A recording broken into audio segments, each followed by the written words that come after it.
there's a cool thing in mathematics called a geometric series, which is a list of numbers that are related by a common ratio. And I use that word here, okay, the common ratio. What that means is, if I want to write it down here, A2, the second term in the sequence or series, is equal to A1 times R. And likewise, A3 would be equal to A2 times R.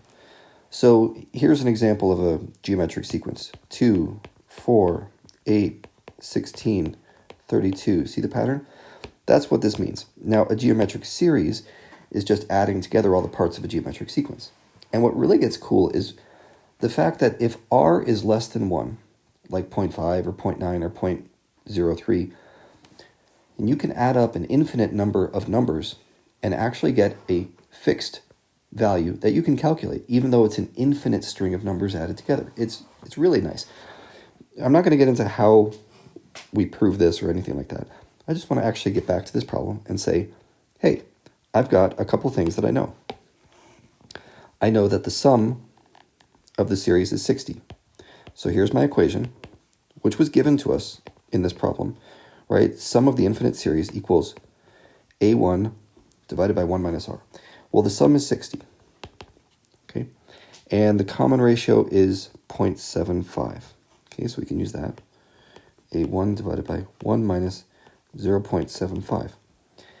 What is, here's the big ask, what is the second term of the series? Well, let's take a look at this equation and go about solving it. There's only one variable in here. I can figure this out. 60 equals A1 divided by 1 minus 0.75 is 0.25. Okay, and now I'm going to multiply each side by 0.25 in order to get A1 by itself. That's called solving for a variable. So those cross out, and what's left? Well, it's just going to be A1 equals 15, I think. Now, if you say 15, it's wrong. So what's the problem? It's not 15 that they're looking for.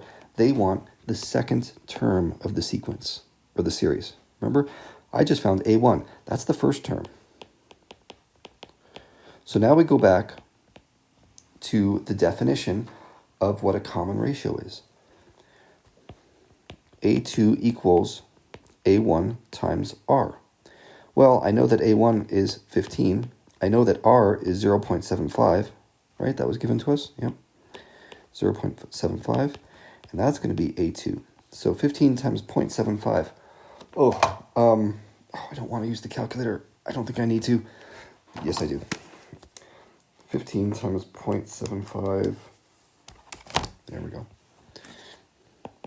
11.25. I was about to say 11.7, like guesstimating. Don't be a hero. Use your calculator, especially when it gets to decimals. So that's the idea. Can you use, first of all, this formula? Can you recognize the numbers they're giving you as variables in this formula? And then can you resist the urge to not type the first thing you get as the answer to your equation, right? It was not this. That was A1. We're looking for the second value in this series, which is A1 times R. That's the second term.